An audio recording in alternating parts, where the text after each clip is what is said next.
Iniulat na pinayuhan umano ng isang tagapagsalita ng Ministry of National Defense ng China ang administrasyon ni US President na huwag nitong tulungan at ipagtanggol ang Pilipinas kapag nagkagulo sa South China Sea. Pinayuhan ni Senior Colonel Tan Kefei ang gobyerno ng Estados Unidos tungkol sa Mutual Defense Treaty nito sa Pilipinas at sinabi na sasayangin lang ng Washington ang military resource nito kung tutulungan ng bansa ang Armed Forces of the Philippines.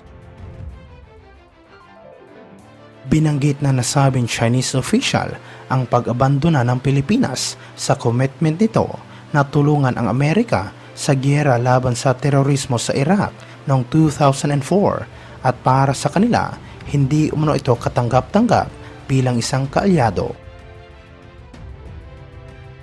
Idinagdag ni Tan Kefei na hindi umano nararapat na ibuwis ng Washington ang buhay ng kanilang mga sundalo para lamang sa Pilipinas dahil ang bansa ay hindi umano maaasahan at marami din umano mga Pilipino ang ayaw sa mga Amerikano.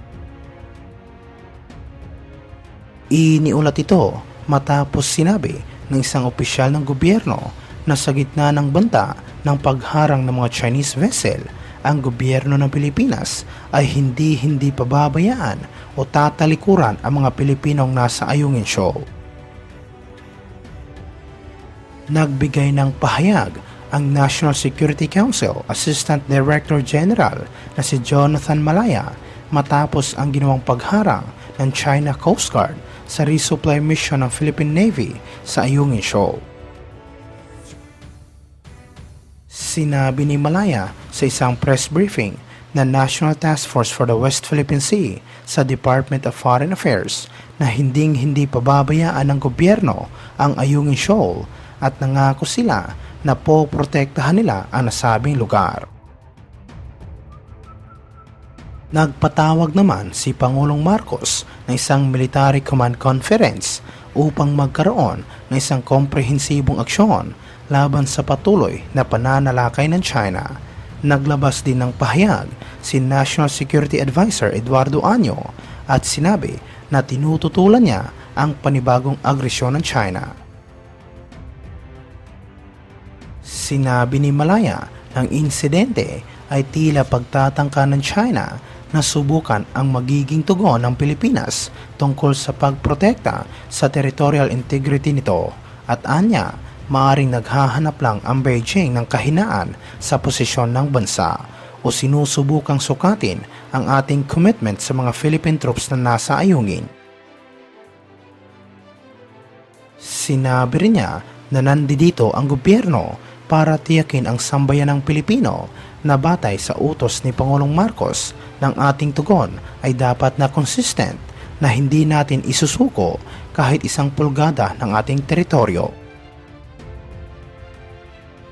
Samantala sa ibang aspeto naman, iniulat na sinabi umano ng isang hindi pinangalanang opisyal ng People's Liberation Army na handang tumiwalag ang libo-libo mga Chinese na sundalo mula sa Communist Party kung magdedeklara ng giyera si President Xi Jinping sa East o South China Sea.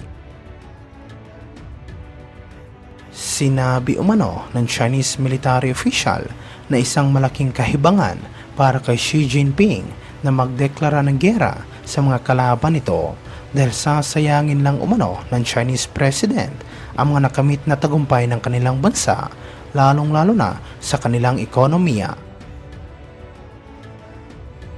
Idinagdag ng Chinese official na wala umanong magandang maidudulot kung makikipaggera ang People's Liberation Army sa mga kalaban nito, lalong-lalo na sa Estados Unidos, at magre-resulta lang ito sa pagkamatay ng libo-libo mga Chinese.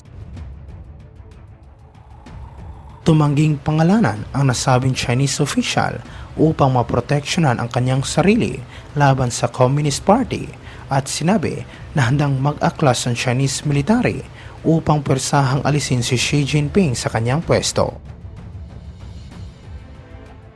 Iniulat ito matapos sinabi ni Defense Chief Gilberto Chodoro na mahigpit na binabantayan ng Pilipinas ang Taiwan sa gitna ng isang posibilidad na pagsalakay ng China sa nasabing isla. Sinabi niya na ito ay isang bagay na patuloy nilang minomonitor araw-araw at umaasa siya na bababa ang tensyon sa pagitan ng dalawang bansa. Nagbigay ng pahayag si Teodoro sa mga reporters matapos siyang tanungin kung naghahanda ba ang Department of National Defense sa isang posibleng pagsalakay ng komunistang bansa sa isla ng Taiwan. Sinabi niya na unang-una sa lahat, kailangan nilang magsagawa ng assessment kung ito ay mangyayari man o hindi.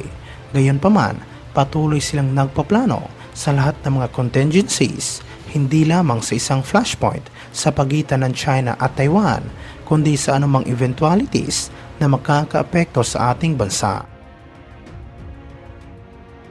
Iniulat ng Reuters na sinabi umano ng Defense Ministry ng Taiwan na 8 Chinese aircraft ang tumawid sa median line ng Taiwan Strait at ito ay sa gitna ng mga ginagawang panggigipit ngayon ng China sa demokratikong isla.